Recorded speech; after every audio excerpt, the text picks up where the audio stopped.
Welcome to the Financial Survival Network. It's Kerry Lutz. The date is June 3rd, 2015. It's Wednesday. That means it's What in the World is Going on Wednesday with Andrew Hoffman. Andy, wow, it looks like Friday's the day of reckoning, but the stock market keeps going up. Just like real estate always goes up, the stock market always goes up, right? Or am I missing something? Except that, forget stock markets. I mean, I'm still amazed at this whole, I don't know if the word recovery is more appalling to me or the concept of housing recovery, when all the anecdotal evidence shows that the only place you've had a housing recovery is in the 1% of the market. Home sales, home prices haven't budged anywhere. The only thing that's budged higher is debt. And the only reason it hasn't gone up more is because people can't afford houses anymore in this depressed economy, which is why you have not only record low rates of home ownership and home buying, but family ownership. People can't even afford to get married and have kids anymore, which is why much of the Western world's demographics are falling apart. So, across the board, everywhere, you couldn't have worse economic data.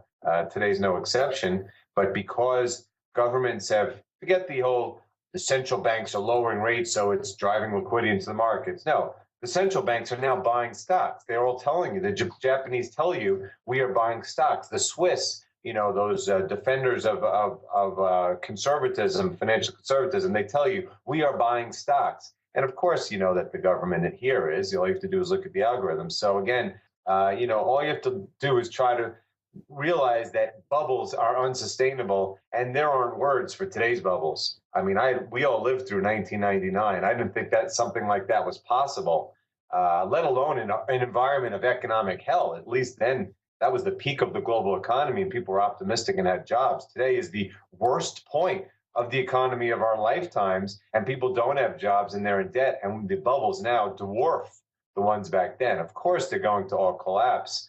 And again, I can't emphasize enough that around the world, many of them already have.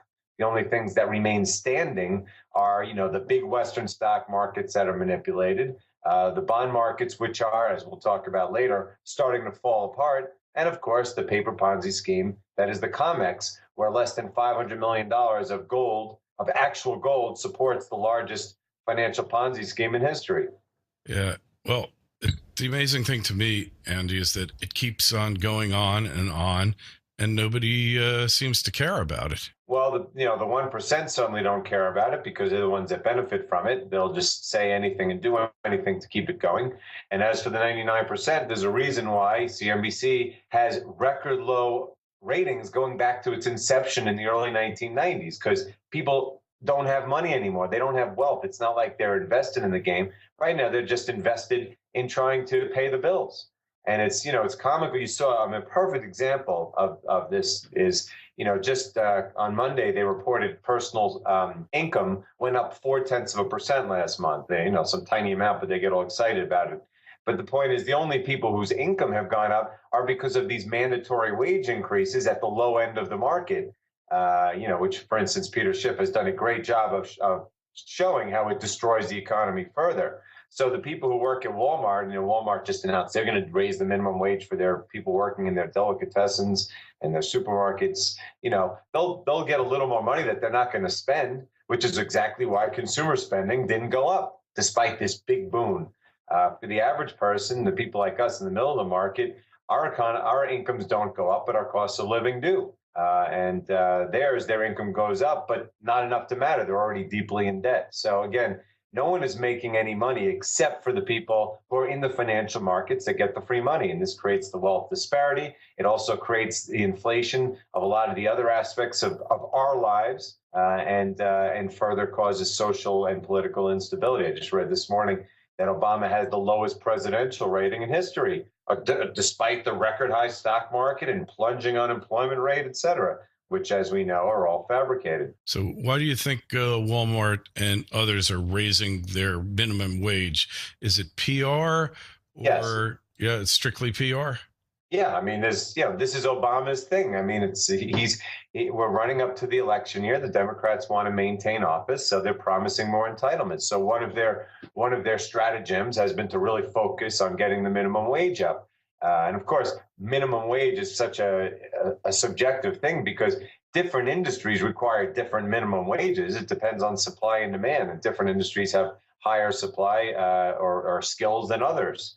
But he's just basically going to any company like McDonald's is another example where people are angry because they're making so little and saying, you've got to raise your rates or else. So they're raising it, big deal. They still make a lot of money. Of course, Walmart's sales have been terrible, but they still make plenty of money, and they just make less money. And the people get a little more money, but it's not enough to matter because they're so deeply in debt to start with, and the cost of living is rising so rapidly, despite the deflation we're told is going on. I mean, remember, the first quarter, with that minus 0.7% GDP, featured the first negative price deflator in 50 years. I think it's 65 years since the government last tried to tell us that the cost of living went down in a single quarter. Now, I have never been personally more cognizant of the exploding cost of my living, not just of the new things that get added on, but the things that are already there. And yes, the price of gasoline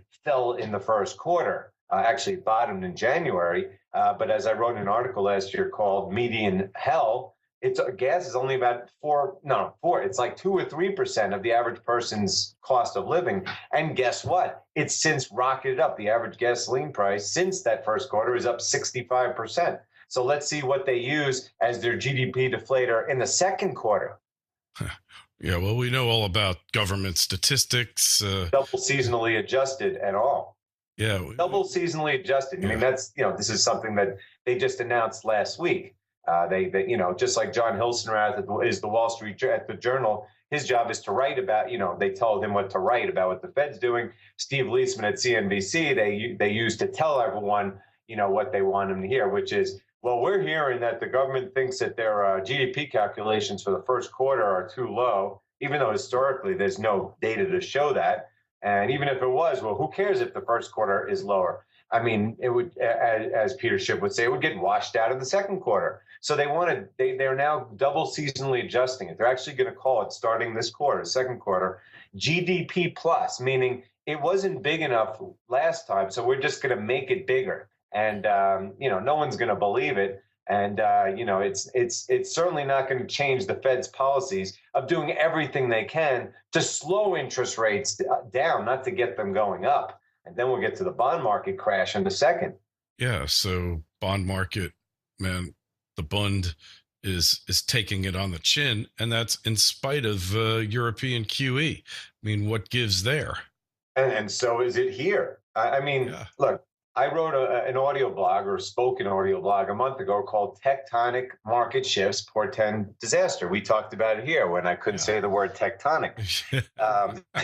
But basically, this started a month ago when interest rates, just like, you watch the oil price inexorably rise against the fundamentals. And in my view, that's what I call the oil PPT, because you couldn't have worse fundamentals for oil. But the same thing has happened in the Treasury yields market, not just here, but overseas, where rates have just started to creep higher no matter what happens. And the economic data couldn't be worse. And yet rates just keep creeping higher and higher. Zero Hedge would call it the mystery seller of bonds who comes in every day, to take rates up. So something is afoot. And as we learned, especially as we learned that the mysterious Belgian buyer turned seller now is actually the Chinese. There's no doubt the Chinese are dramatically selling off their U.S. treasuries, but that doesn't explain how the entire world is seeing rates go higher.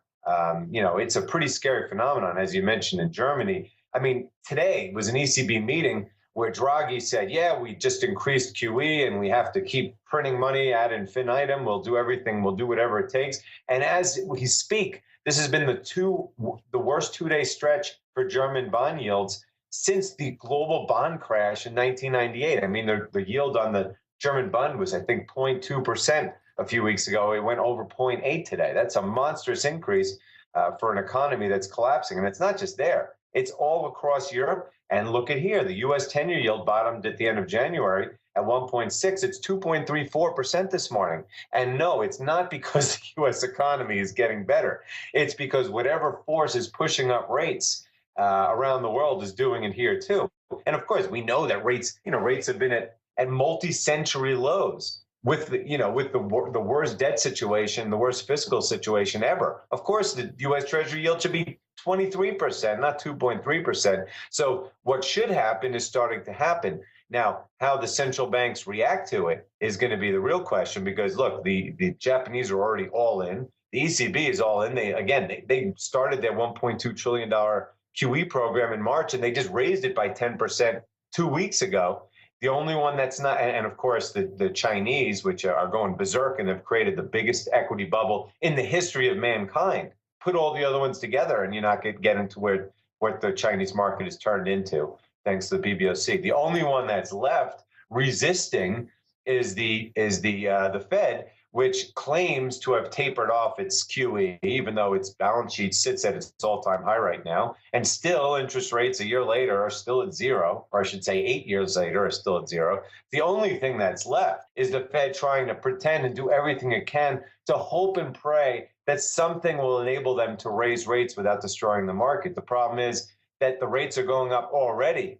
And if they try to make them even any more, if they God forbid said we're going to raise rates, it'll implode everything. So I still am calling for as I call it, the Yellen reversal at some point, probably later this year. I can't imagine how we can get through the year without it happening. She's going to say, you know what, things are getting pretty ugly out there, and we really gotta stop talking about raising rates and start thinking about alternative measures of easing, because we need to get interest rates down. And she may not say it that way, but that's how it will be interpreted, because that's what it is. And when that happens, say goodnight to the cartel's ability to hold gold down, and say goodnight to the end of any hope in the propaganda, in the mainstream media, in Wall Street, of trying to convince anyone that there's a recovery anywhere coming.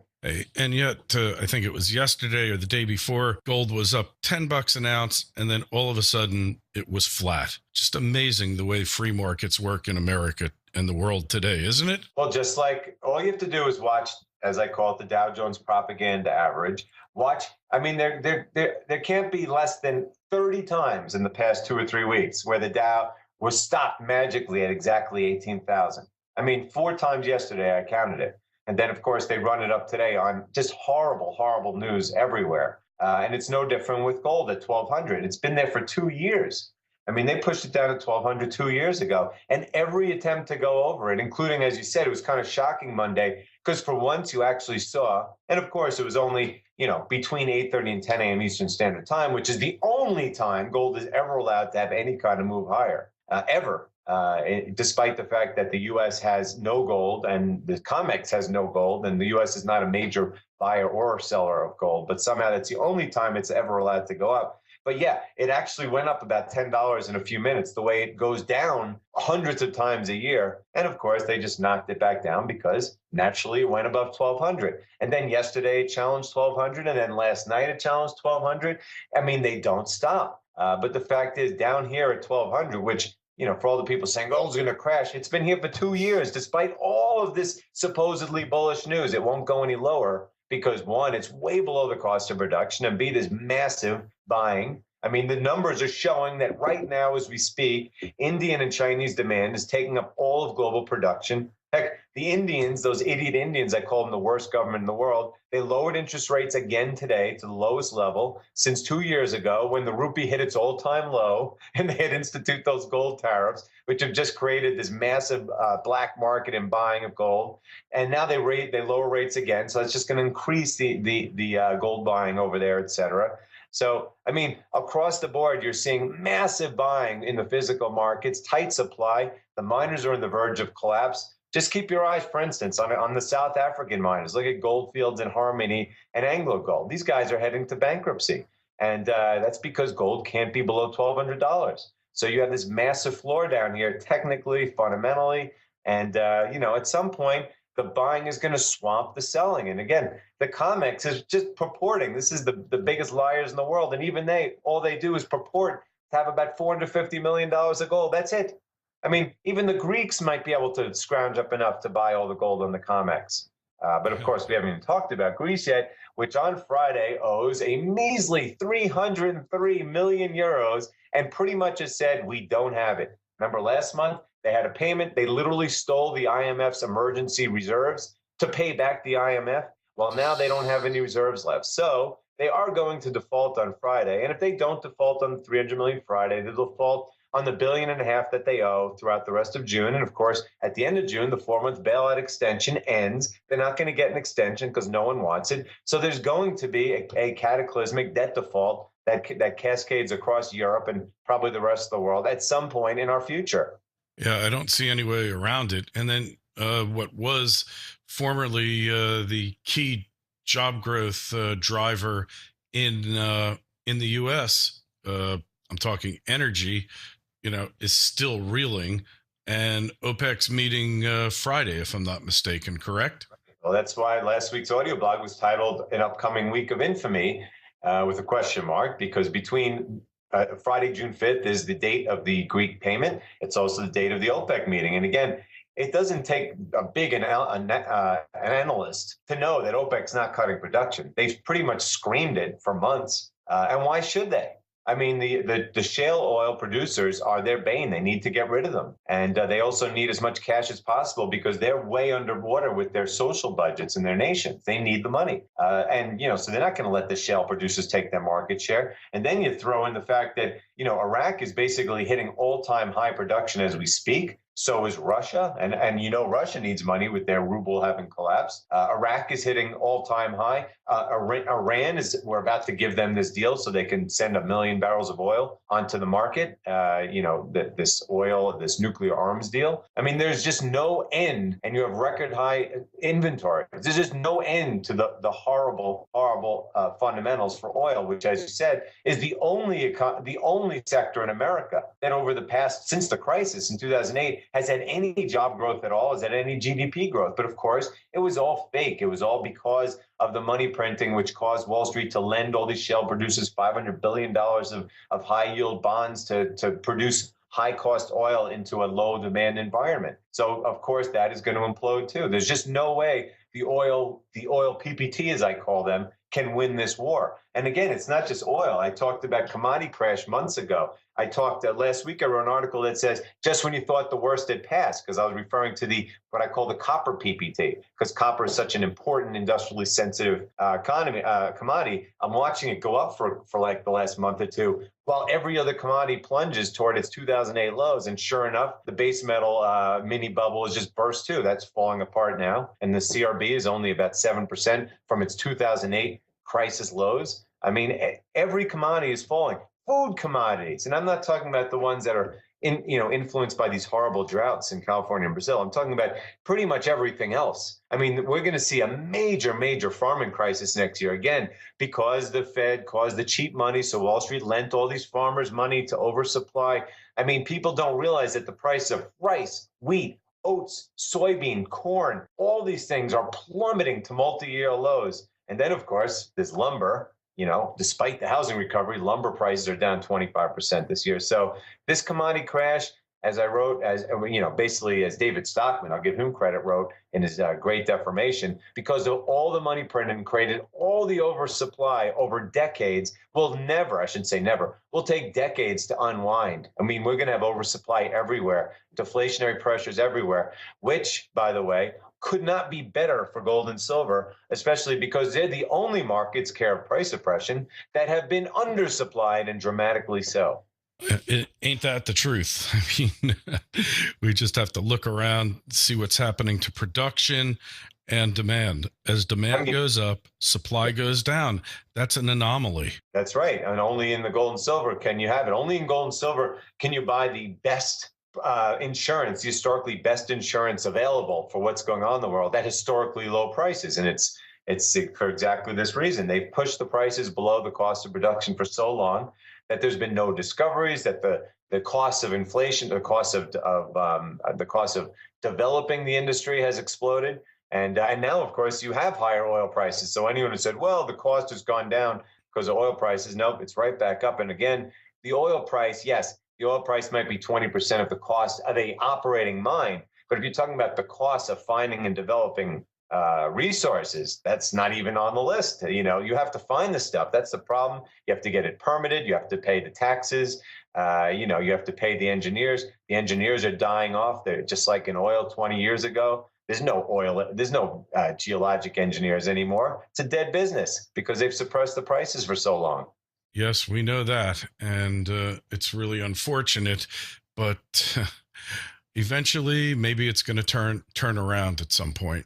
I don't see any choice but for it to turn around. Well, the price will turn around, but the production won't. There's no doubt in my mind that peak gold is here already. And it's here for good because if the price, look, the only way the price is surging, and I say if, I mean it will, but the only reason, it will not happen until the cartel is broken. When the cartel is broken, it will be because demand has swamped supply, because people are fearful of currencies and they want real money. And when that happens, that simply means that gold is being remonetized. What if, for instance, it happens because the Chinese reveal they have 15,000 tons of gold and everyone wants gold? Well, guess what? All of the governments will nationalize every mine imaginable and there'll be no more production. So there's no doubt in my mind we've already hit peak gold and we're already at peak demand, and we haven't even gotten the West. I wrote last week, record high demand, record low sentiment, referring to Western precious metal sentiment.